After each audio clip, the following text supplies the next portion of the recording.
ಇದಂತೂ super and special ಆಗಿರುವಂಥ ಒಂದು ಡಿಶಸ್ ಅಂತಲೇ ಹೇಳ್ಬೋದು. ಸೊ ಇದನ್ನು ಹೇಗೆ ಮಾಡಬೇಕು ಅಂತ ಗೊತ್ತಾಗಬೇಕು ಅಂದರೆ ಈ ವಿಡಿಯೋನ ಪೂರ್ತಿಯಾಗಿ ನೋಡಿ, ಹಾಗೆ ನಿಮ್ಮ ಅನಿಸಿಕೆ ಅಭಿಪ್ರಾಯಗಳನ್ನ ಕೂಡ ತಿಳಿಸೋದನ್ನ ಮರಿಬೇಡಿ.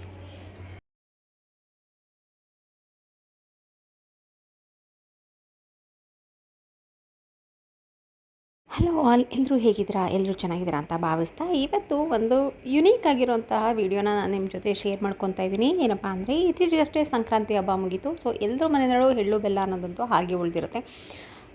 ಸ್ಟಾರ್ಟಿಂಗಲ್ಲಿ ಅದನ್ನ ತಿನ್ಲಿಕ್ಕೆ ತುಂಬಾ ಇಷ್ಟ ಆಗುತ್ತೆ. 1 ಡೇ ಸಂಡೇ ಮತ್ತು 2 ಡೇಸ್ ಅದಾದಮೇಲೆ ಅದನ್ನು ತಿನ್ನಬೇಕು ಅಂತ ಅನಿಸೋದಿಲ್ಲ. ಕೊಟ್ಟರು ಕೂಡ ಎಲ್ಲರ ಮನೆಗಳಲ್ಲೂ ಹೋದರೂ ಅದನ್ನೇ ಕೊಡ್ತಾ ಇರ್ತೀವಿ ಅಂತೇಳಿ ಸ್ವಲ್ಪ ಬೇಜಾರಾಗುತ್ತೆ. ಸೊ ಹಾಗಾಗಿ ಅದಕ್ಕೆ ಒಂದು ಹೊಸದಾಗಿರೋ ರೂಪ ಕೊಡೋಣ ಅಂತ ಇವತ್ತು ಅಂದ್ಕೊಂಡಿದ್ದೀನಿ. ಸೊ ಹಾಗಾಗಿ ಈ ಒಂದು ವಿಡಿಯೋನ ನಿಮ್ಮ ಜೊತೆ ಶೇರ್ ಮಾಡ್ತಾಯಿದ್ದೀನಿ. ನಿಮ್ಮ ಮನೆಯಲ್ಲೂ ಏನಾದರೂ ಇದೇ ರೀತಿ ಎಳ್ಳು ಬೆಲ್ಲ ಉಳಿದಿತ್ತು ಅಂತಂದರೆ ನೀವು ಕೂಡ ಈ ರೀತಿ ಮಾಡ್ಬೋದು. ನಾನು ಲಾಸ್ಟ್ ಇಯರ್ ಈ ರೆಸಿಪಿ ಟ್ರೈ ಮಾಡಿದ್ದೆ. ಟೇಸ್ಟ್ ಅಂತೂ ತುಂಬಾ ಸಖತ್ತಾಗಿತ್ತು. ಹಾಗಾಗಿ ಈ ವರ್ಷ ನಾನು ನಿಮಗೆ ತೋರಿಸ್ತಾ ಇದ್ದೀನಿ. ಸೊ ಬನ್ನಿ, ಮೊದಲಿಗೆ ಉಳಿದಿರುವಂಥ ಎಳ್ಳು ಬೆಲ್ಲನ ನಾನು ಈ ರೀತಿ ಮಿಕ್ಸಿನಲ್ಲಿ ಫೈನಾಗಿ ಪೌಡರ್ನ ಮಾಡ್ಕೊತಾ ಇದ್ದೀನಿ. ನಿಮಗೆ ತರ್ತರಿ ಆಗಬೇಕು ಅಂದರೆ ನೀವು ಬೇಕಿದ್ರೆ ತರ್ತರಿಯಾಗೂ ಕೂಡ ಮಾಡ್ಕೊಬೋದು. ಇದ್ರ ಉದ್ದೇಶ ಏನಪ್ಪ ಅಂತಂದರೆ ಸುಮ್ಮನೆ ವೇಸ್ಟ್ ಮಾಡಿ ಅದನ್ನ ಹಾಗೆ ಬಿಸಾಡೋದಕ್ಕಿಂತ ಸ್ವಲ್ಪ ಟೈಮ್ನ ಖರ್ಚು ಮಾಡಿ ಒಂದೊಳ್ಳೆ ಡಿಶಸ್ನ ರೆಡಿ ಮಾಡ್ಬೋದು ಅಂಥೇಳಿ. ಸೊ ಹಾಗಾಗಿ ಯಾವುದೇ ಪದಾರ್ಥಗಳು ಕೂಡ ವೇಸ್ಟ್ ಆಗೋದಲ್ದೇ ಏನಾದರೂ ಒಂದು ಹೊಸದಾಗಿ ಟ್ರೈ ಮಾಡಿದ್ವಿ ಅನ್ನೋ ಅಂತ ಸ್ಯಾಟಿಸ್ಫ್ಯಾಕ್ಷನ್ ಅಂತೂ ಇದ್ದೇ ಇರುತ್ತೆ. ಸೊ ಎಲ್ಲ ಹೆಣ್ಮಕ್ಳು ಕೂಡ ಇದನ್ನೇ ತಾನೇ ಬಯಸೋದು. ನಾವು ಏನು ಮಾಡಿದ್ದೀವಿ ಅದು ಖಾಲಿ ಆದರೆ ಅದಕ್ಕಿಂತ ಸಂತೋಷ ಇನ್ನೆಲ್ಲಿರುತ್ತೆ ಅಲ್ವಾ? ಸೊ ಹಾಗಾಗಿ ಈ ವಿಡಿಯೋನ ನಾನು ಶೇರ್ ಮಾಡ್ತಾಯಿದ್ದೀನಿ. ಸೊ ನಿಮ್ಮೆಲ್ರಿಗೂ ಇಷ್ಟ ಆಗುತ್ತೆ ಅಂತ ಭಾವಿಸ್ತಾ ಇದ್ದೀನಿ. ಸೊ ಯಾರೆಲ್ಲ ನನ್ನ ಚಾನಲ್ನ ಮೊದಲನೇ ಸರಿ ನೋಡ್ತಾರ, ಸೊ ಪ್ಲೀಸ್ ನನ್ನ ಚಾನಲ್ಗೆ ಸಬ್ಸ್ಕ್ರೈಬ್ ಮಾಡ್ಕೊಳ್ಳಿ. ಹಾಗೆ ನಿಮಗೆ ಈ ವಿಡಿಯೋ ಇಷ್ಟ ಆಯಿತು ಅಂದರೆ ಲೈಕ್, ಶೇರ್ ಆ್ಯಂಡ್ ಕಮೆಂಟ್ ಮಾಡೋದ್ರ ಮುಖಾಂತರ ನಮಗೂ ಕೂಡ ಎನ್ಕರೇಜ್ ಮಾಡಿ, ಮತ್ತು ಮುಂದಿನ ದಿನಗಳಲ್ಲಿ ಮತ್ತಷ್ಟು ಮಗದಷ್ಟು ವೀಡಿಯೋಗಳನ್ನ ಮಾಡಲಿಕ್ಕೆ ಸೊ ಹೆಲ್ಪ್ ಆಗುತ್ತೆ. ಸೊ ಹೇಳಿದಾಗೆ ನಾನು ಇದರಲ್ಲಿರುವಂತಹ ಎಲ್ಲದನ್ನು ಕೂಡ ಮಿಕ್ಸಿ ಮಾಡ್ಕೊಂಡಿದ್ದೀನಿ. ಸೊ ಇದೆಲ್ಲ ಆಲ್ರೆಡಿ ನಾವು ಬೆಲ್ಲಗಳನ್ನ ಹಾಕಿರೋದ್ರಿಂದ, ಕೆಲವೊಂದು ಸ್ವೀಟ್ ಇದನ್ನೆಲ್ಲ ಹಾಕಿರೋದ್ರಿಂದ ಸ್ವಲ್ಪ ಸ್ವೀಟ್ನ ನೋಡಿಕೊಂಡು ಹಾಕ್ಕೊಬೇಕಾಗುತ್ತೆ. ಸೊ ನಾನಿಲ್ಲಿ ಸ್ವಲ್ಪ ಬೆಲ್ಲನ ನಾನು ಕುಟ್ಟಿ ಪುಡಿ ಮಾಡಿ ಒಂದು ನೀರಿನಲ್ಲಿ ಕಾಯ್ಲಿಕ್ಕೆ ಇಟ್ಟಿದ್ದೀನಿ. ಅಂದರೆ ಸ್ವಲ್ಪ ಒಂದು ಎಳೆ ಪಾಕ ಬರೋ ಥರ ಕಾಯ್ಲಿಕ್ಕೆ ಇಟ್ಟಿದ್ದೀನಿ. ಏಕೆಂದರೆ ಮತ್ತು ಕೆಲವೊಂದು ಸರಿ ಬೆಲ್ಲದಲ್ಲೂ ಕೂಡ ಕಲ್ಲುಗಳಾಗಿರ್ಬೋದು, ಇಲ್ಲ ಕಸ ಇರುತ್ತೆ ಅಂತ ಹೇಳ್ಬಿಟ್ಟು. ಸೊ ಹಾಗಾಗಿ ಅದನ್ನು ಇಟ್ಟಿದ್ದೀನಿ. ಸೊ ಅದಾದಮೇಲೆ ನಾನು ಇವಾಗ ಏನೆಲ್ಲ ಮಿಕ್ಸಿ ಮಾಡ್ಕೊಂಡಿದ್ದೀನಲ್ಲ ಅದೆಲ್ಲನೂ ಕೂಡ ಸ್ವಲ್ಪ ಡ್ರೈ ರೋಸ್ಟ್ ಮಾಡ್ಕೊತಾ ಇರ್ತೀನಿ.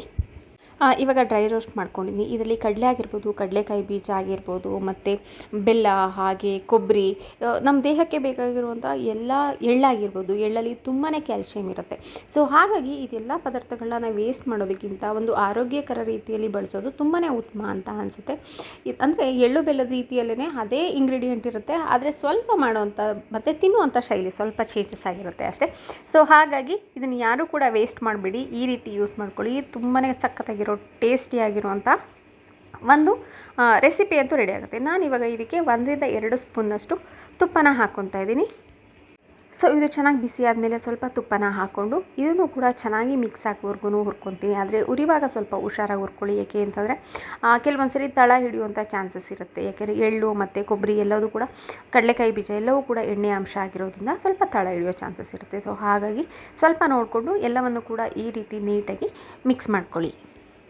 ಸೊ ಹಬ್ಬದಲ್ಲಿ ಅಡುಗೆಗಳನ್ನ ಮಾಡೋದು ತುಂಬ ಕಷ್ಟಪಟ್ಟು ರೆಡಿ ಮಾಡೋದು, ಎಷ್ಟು ಕಷ್ಟಪಟ್ಟು ಇಷ್ಟಪಟ್ಟು ಮಾಡಿರ್ತೀವಿ. ಸೊ ಅದು ಖಾಲಿ ಆದಾಗಂತೂ ತುಂಬಾ ಖುಷಿ ಆಗುತ್ತೆ. ಆದರೆ ಉಳಿದಾಗ ಸ್ವಲ್ಪ ಬೇಜಾರಾಗುತ್ತೆ, ಎಲ್ಲವೂ ಕೂಡ ಮಾಡಿದ್ದು ವ್ಯರ್ಥ ಆಯಿತು ಅಂತ. ಆದರೆ ವ್ಯರ್ಥ ಆಗೋದಿಲ್ಲ, ಅದನ್ನು ಸರಿಯಾದ ರೀತಿಯಲ್ಲಿ ಬಳಸ್ಕೊಂಡ್ರೆ ಅನ್ನೋದು ನನ್ನ ಭಾವನೆ. ಸೊ ಇವಾಗ ಇದು ಆಲ್ಮೋಸ್ಟ್ ಎಲ್ಲವೂ ಕೂಡ ಚೆನ್ನಾಗಿ ಅಂದರೆ ರೋಸ್ಟ್ ಆಗಿದೆ. ಸೊ ತುಪ್ಪ ಆಗಿರ್ಬೋದು ಎಲ್ಲವೂ ಕೂಡ ಚೆನ್ನಾಗಿ ಹೊಂದ್ಕೊಂಡಿದೆ. ಈ ಸ್ವಲ್ಪ ಕಲರ್ ಕೂಡ ಚೇಂಜ್ ಆಗುತ್ತೆ, ಹಾಗೆ ಒಂದು ಸ್ವಲ್ಪ ಘಮ ಕೂಡ ಬರಲಿಕ್ಕೆ ಶುರು ಆಗುತ್ತೆ. ಗೊತ್ತಿರುತ್ತೆ ಎಲ್ಲರೂ ಕೂಡ ಎಳ್ಳಿನ ಘಮ ಎಷ್ಟು ಸಕ್ಕತ್ತಾಗಿರುತ್ತೆ ಅಂತ. ಸೊ ಆ ಸ್ವಲ್ಪ ಚೇಂಜ್ ಆದಮೇಲೆ ನಾನಿಲ್ಲಿ ಆಲ್ರೆಡಿ ನಾನು ಬೆಲ್ಲನ ಕುದಿಸಿ ಇಟ್ಕೊಂಡಿದ್ದೀನಿ. ಸೊ ಸ್ವಲ್ಪ ಹೊತ್ತು ಬಿಟ್ಟರೆ ಅದು ಕಸ ಗಲೀಜು ಏನಾದರೂ ಇದ್ದರೆ ಅದು ತಲೆ ಹೋಗಿರುತ್ತೆ. ಸೊ ಅದಾದಮೇಲೆ ನಾನೀಗ ಎಷ್ಟೆಷ್ಟು ಬೇಕೋ ಅಷ್ಟನ್ನು ಸೇರಿಸ್ಕೊಂಡು ಇದರಲ್ಲಿ ಚೆನ್ನಾಗಿ ಮಿಕ್ಸ್ ಮಾಡ್ಕೊತಾ ಇರ್ತೀನಿ. ನೀವು ಬೇಕಾದರೆ ಇದನ್ನ ಉಂಡೆಗಳ ರೀತಿಯೂ ಕೂಡ ಮಾಡ್ಕೋಬೋದು, ಬರ್ಫಿ ರೀತಿ ಮಾಡ್ಬೋದು, ನಿಮ್ಗೆ ಹೇಗೆ ಬೇಕೋ ಆ ರೀತಿ ಮಾಡ್ಕೋಬೋದು. ನೋಡಿ ಇವಾಗ ನಾನು ಇದನ್ನ ಬೆಲ್ಲನ ಎಷ್ಟು ಬೇಕು ಅಷ್ಟನ್ನ ಸೇರಿಸ್ಕೊಂಡು ಸ್ವಲ್ಪ ಚೆನ್ನಾಗಿ ಹಾಕಿ ಇದನ್ನೇ ಕೂಡ ಸ್ವಲ್ಪ ಚೆನ್ನಾಗಿ ಕುದಿಸ್ತೀನಿ. ಇದೆಲ್ಲರೂ ನೀರಿನ ಅಂಶ ಎಲ್ಲ ಹೋಗಬೇಕು, ಆ ರೀತಿಯಾಗಿ ಚೆನ್ನಾಗಿ ಕುದಿಸ್ಕೊತೀನಿ. ಸೊ ಮತ್ತು ಇದ್ರಲ್ಲಿ ಆಲ್ರೆಡಿ ಬೆಲ್ಲ ಸ್ವಲ್ಪ ಇರೋದ್ರಿಂದ ಅದು ಕೂಡ ಬೆಲ್ಲದ ಅಂಶ ಬಿಟ್ಕೊಳ್ಳಿಕ್ಕೆ ಶುರು ಆಗುತ್ತೆ. ನೋಡ್ಕೊಳ್ಳುವಾಗ ಸ್ವಲ್ಪ ಬೆಲ್ಲನ ನೋಡಿ ಹಾಕ್ಕೊಳ್ಳೋದು ಉತ್ತಮ. ನೀವು ಬೆಲ್ಲ ಬೇಡ ಅಂತಂದರೆ ನೀವು ಸಕ್ಕರೆನಲ್ಲೂ ಕೂಡ ಮಾಡ್ಕೋಬೋದು. ಇಲ್ಲ ಅಂದರೆ ಬೆಲ್ಲದ ಪಾಕ ಮಾಡಿ ನಾನು ಬಿಸಿ ಇರೋದು ಆದಮೇಲೆ ಅಂತಂದರೆ ಅದನ್ನು ಪುಡಿಗೆ ನೀರನ್ನ ಹಾಕ್ಕೊಂಡು ಉಂಡೆಗಳ ರೀತಿಯೂ ಕಲಿಸ್ಕೋಬೋದು. ಇಲ್ಲಿ ನೋಡಿ ಇದು ಎಲ್ಲವೂ ಕೂಡ ಇವಾಗ ಎಷ್ಟು ಚೆನ್ನಾಗಿ ಹೊಂದ್ಕೊತಾ ಇದೆ. ಯಾವುದೇ ಪುಡಿ ಇಲ್ಲದೆ ಇರೋ ರೀತಿ, ಗಂಟುಗಳಿಲ್ಲದೆ ಇರೋ ರೀತಿ ಚೆನ್ನಾಗಿ ನಾನು ಇದನ್ನು ಇದು ಮಾಡ್ಕೊತಾ ಇದ್ದೀನಿ. ಅಂದರೆ ಎಲ್ಲನೂ ಕೂಡ ಮಿಕ್ಸ್ ಮಾಡ್ಕೊತಾ ಇದ್ದೀನಿ. ಅದಾದ ನಂತರ ಒಂದು ಸ್ವಲ್ಪ ತುಪ್ಪನ ನಾನು ಅದರಲ್ಲಿ ಆ್ಯಡ್ ಮಾಡ್ತೀನಿ. ಚೆನ್ನಾಗಿರುತ್ತೆ, ತುಂಬ ಟೇಸ್ಟ್ ಕೂಡ. ಹಾಗೆ ಮಕ್ಕಳು ಕೂಡ ತುಂಬಾ ಚೆನ್ನಾಗಿ ಇಷ್ಟಪಟ್ಟು ತಿಂತಾರೆ, ತುಪ್ಪದ ಫ್ಲೇವರ್ ಆಗಿರ್ಬೋದು. ಹಾಗಾಗಿ ನೋಡಿ ಇವಾಗ ಆಲ್ಮೋಸ್ಟ್ ಎಲ್ಲವೂ ಕೂಡ ಚೆನ್ನಾಗಿ ಮಿಕ್ಸ್ ಆಗ್ತಾಯಿದೆ. ಹಾಂ, ಘಮ ಅಂತೂ ತುಂಬ ಚೆನ್ನಾಗಿ ಬರ್ತಾಯಿದೆ. ಓಕೆ, ನಾನು ಬೈ ಮಿಸ್ಸಾಗಿ ನಾನು ಏಲಕ್ಕಿ ಪೌಡರ್ನ ಹಾಕಿರೋದನ್ನ ನಾನು ಇದರಲ್ಲಿ ಶೂಟ್ ಮಾಡ್ಕೊಳಕ್ಕಾಗಿಲ್ಲ. ನೀವು ಇದಕ್ಕೆ ಏಲಕ್ಕಿ ಪೌಡರ್ನ ಕೂಡ ಹಾಕೊಬೋದು. ಆ ಫ್ಲೇವರ್ ಇನ್ನೂ ಕೂಡ ತುಂಬಾ ಸಖತ್ತಾಗಿರುತ್ತೆ. ಸೊ ಅದಾದಮೇಲೆ ಇನ್ನೊಂದು ಸ್ವಲ್ಪ ತುಪ್ಪನ ಹಾಕಿ ಚೆನ್ನಾಗಿ ನಾನು ಮಿಕ್ಸ್ ಮಾಡ್ಕೊತಾ ಇದ್ದೀನಿ. ನಮಗೆ ತುಪ್ಪ ಬೇಡ ಅನ್ನೋರು ಕೂಡ ತುಪ್ಪನ ಬೇಕಾದ್ರೆ ಸ್ಕಿಪ್ ಮಾಡ್ಕೊಬೋದು. ತುಪ್ಪನ ಕಂಪಲ್ಸರಿ ಹಾಕಲೇಬೇಕು ಅನ್ನೋಂಥದ್ದು ಏನೂ ಇರೋದಿಲ್ಲ. ಯಾಕೆಂದರೆ ಕೊಬ್ಬರಿನಲ್ಲಿ ಮತ್ತು ಕಡಲೆಬೀಜ, ಎಳ್ಳು ಇದರಲ್ಲೇ ಕೂಡ ಎಣ್ಣೆ ಅಂಶ ಜಾಸ್ತಿ ಇರೋದ್ರಿಂದ ಅದರಲ್ಲಿ ಅದಕ್ಕೆ ಬೇಕಾಗಿರೋಷ್ಟು ಆಯಿಲ್ ಅನ್ನೋದು ಅದ್ರಲ್ಲಿ ಆಲ್ರೆಡಿ ಇರುತ್ತೆ. ಸೊ ಹಾಗಾಗಿ ತುಪ್ಪನ ಹಾಕಿಲ್ಲ ಅಂತಂದ್ರೂ ಕೂಡ ನೀವು ಹಾಗೇ ಬೇಕಾದ್ರೂ ಅದನ್ನು ಮಾಡ್ಕೊಬೋದು. ಸೊ ಅದಾದ ನಂತರ ಈ ರೀತಿ ಒಂದು ಪ್ಲೇಟ್ಗೆ ಸ್ವಲ್ಪ ತುಪ್ಪನ ಹಾಕಿ ಸರ್ವ್ಕೊತಾ ಇದ್ದೀನಿ. ನೀವು ಬಟರ್ ಪೇಪರ್ ಯೂಸ್ ಮಾಡ್ತೀರಾ ಅಂತಂದರೆ ಬಟರ್ ಪೇಪರ್ ಕೂಡ ಯೂಸ್ ಮಾಡ್ಬೋದು. ಸೊ ಈ ರೀತಿ ಕಂಪ್ಲೀಟಾಗಿ ಇದನ್ನ ಸ್ಪ್ರೆಡ್ ಮಾಡಿ, ಸೊ ಇದ್ರ ಮೇಲೆ ಹಾಕಿರುವಂಥ ಮಿಕ್ಸರ್ನ ಸೊ ಈ ರೀತಿ ಸರ್ವ್ ಕೊಡೋದ್ರಿಂದ ನಾವು ಹಾಕುವಂಥ ಯಾವುದೇ ಒಂದು ಏನು ಹೇಳ್ತೀವಿ ನಾವು ಈ ಪಾಕದ ಏನು ಹಾಕ್ತೀವಲ್ಲ ಅದು ತಟ್ಟೆಗೆ ಅಂಟೋದಿಲ್ಲ, ನಮಗೆ ನೀಟಾಗಿ ಅದು ಪೀಸಸ್ನ ಬರುತ್ತೆ. ಸೊ ಹೀಗಾಗಿ ನಾನು ಏನೆಲ್ಲ ಮಿಕ್ಸ್ಚರ್ನ ಮಾಡ್ಕೊಂಡಿದ್ದೀನಲ್ಲ ಅದೆಲ್ಲವನ್ನು ಕೂಡ ಈ ಪ್ಲೇಟ್ಗೆ ನಾನು ಟ್ರಾನ್ಸ್ಫರ್ ಮಾಡಿಕೊಂಡು ಇದನ್ನ ಈ ರೀತಿ ಟ್ಯಾಪ್ ಮಾಡ್ಕೊತಾ ಇದ್ದೀನಿ. ಸೊ ಎಲ್ಲವೂ ಕೂಡ ಕರೆಕ್ಟಾಗಿ ಸ್ಪ್ರೆಡ್ ಮಾಡ್ಕೊತಾ ಇದ್ದೀನಿ. ಸೊ ಅದಾದಮೇಲೆ ಸ್ವಲ್ಪ ಬಿಸಿ ಇದ್ದಾಗಲೇ ಸ್ವಲ್ಪ ಕಟ್ ಮಾಡಿ ನಾನು ಮಾರ್ಕ್ ಮಾಡ್ಕೊತೀನಿ. ನೀವು ಬೇಕಾದರೆ ಸ್ವಲ್ಪ ಹೊತ್ತು ಆದಮೇಲೂ ಕೂಡ ಮಾಡ್ಕೊಬೋದು, ಅದು ನಿಮಗೆ ಬಿಟ್ಟಿದ್ದು. ಇಲ್ಲಾಂದರೆ ಇದನ್ನ ಉಂಡೆಗಳ ರೀತಿಯೂ ಕೂಡ ಮಾಡಿಡ್ಬೋದು.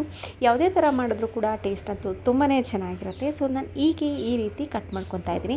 ಸೊ ಬರ್ಫಿ ಟೈಪಲ್ಲಿದ್ದರೆ ಸ್ವಲ್ಪ ಮಕ್ಕಳು ತುಂಬಾ ಚೆನ್ನಾಗಿ ತಿಂತಾರೆ ಅನ್ನೋದು ನನ್ನ ಒಪಿನಿಯನ್ ಅಷ್ಟೇ. ನೀವು ಇದಕ್ಕೆ ಬೇಕಾದರೆ ಸ್ವಲ್ಪ ಕೊಬ್ಬರಿನ ತುರಿದು ಕೂಡ ಮೇಲ್ಗಡೆ ಹಾಕ್ಬೋದು, ಅದು ಕೂಡ ತುಂಬಾ ಕಲರ್ಫುಲ್ಲಾಗಿ ಸಿಗುತ್ತೆ.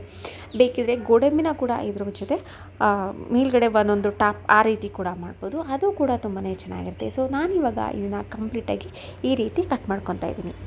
ಇವಾಗ ಒಂದು ಅರ್ಧ ಗಂಟೆಯಿಂದ ಮುಕ್ಕಾಲು ಗಂಟೆ ಇದ್ದರೆ ಇದು ಕಂಪ್ಲೀಟಾಗಿ ಕೂಲಾಗಿರುತ್ತೆ. ಸೊ ಆ ಕೂಲಾದ ನಂತರ ನಾನು ಏನು ಮಾರ್ಕ್ ಮಾಡಿದ್ದಿಲ್ಲ ಮತ್ತು ಅದೇ ನೋಡಿಕೊಂಡು ಅದನ್ನು ಮತ್ತೆ ಇನ್ನೊಂದು ಸರಿ ಅದು ಗಟ್ಟಿಯಾಗಿರುತ್ತೆ, ಅದನ್ನು ನೀಟಾಗಿ ಕಟ್ ಮಾಡ್ಕೊತಾ ಇದ್ದೀವಿ. ನೀವು ನೋಡ್ತಿರ್ಬೋದು ಈಗ ಬರ್ತಾಯಿದೆ, ಅಂದರೆ ನಾವು ಏನು ಕೊಬ್ಬರಿ ಮಿಠಾಯಿ ಎಲ್ಲ ಮಾಡ್ತೀವಲ್ಲ ಅದೇ ರೀತಿ ಬರ್ತಾಯಿದೆ. ಪೀಸಸ್ಸು ಅಷ್ಟೇ ತುಂಬಾ ನೀಟಾಗಿ ಬರ್ತಾಯಿದೆ. ಸೊ ನಾನು ಇವಾಗ ಒಂದು ತೆಗೆದು ತೋರಿಸ್ತೀನಿ ನೋಡಿ ಎಷ್ಟು ಕ್ಯೂಟಾಗಿ ಎಷ್ಟು ಚೆನ್ನಾಗಿ ಬರ್ತಾಯಿದೆ ಅಂತ ಹೇಳಿ. ನೀವು ಕೂಡ ಒಂದ್ಸರಿ ಮನೆಯಲ್ಲಿದ್ದರೆ ಟ್ರೈ ಮಾಡಿ. ಹಾಗೆ ಹೇಗಿತ್ತು ಅಂತೇಳಿ ಅನಿಸಿಕೆ ಅಭಿಪ್ರಾಯಗಳನ್ನ ಕೂಡ ಕಮೆಂಟ್ ಸೆಕ್ಷನಲ್ಲಿ ತಿಳಿಸೋದನ್ನ ಮರಿಬೇಡಿ ಅಂತ ಹೇಳ್ತಾ ಇವತ್ತಿಗೆ ಈ ವಿಡಿಯೋನ ಮುಗಿಸ್ತಾ ಇದ್ದೀನಿ. ಮತ್ತು ಮುಂದಿನ ವಿಡಿಯೋದಲ್ಲಿ ಮತ್ತೊಂದು ಕಂಟೆಂಟ್ ಜೊತೆ ಸಿಗ್ತೀವಿ ಅಂತ ಹೇಳ್ತಾ ಯಾರೆಲ್ಲ ನನ್ನ ಚಾನಲ್ನ ನೋಡ್ತಾ ಇದ್ದೀರಾ ಹಾಗೆ ಸಪೋರ್ಟ್ ಮಾಡ್ತಾಯಿದ್ದೀರಾ ಅವರೆಲ್ಲರಿಗೂ ಕೂಡ ಥ್ಯಾಂಕ್ ಯು ಸೊ ಮಚ್. ಹೀಗೆ ಸಪೋರ್ಟ್ ಮಾಡ್ತಾಯಿರಿ. ಮುಂದಿನ ದಿನಗಳಲ್ಲಿ ಹೆಚ್ಚೆಚ್ಚು ವಿಡಿಯೋನ ಹಾಕೋದಕ್ಕೆ ಎನ್ಕರೇಜ್ ಮಾಡಿ. Thank you all.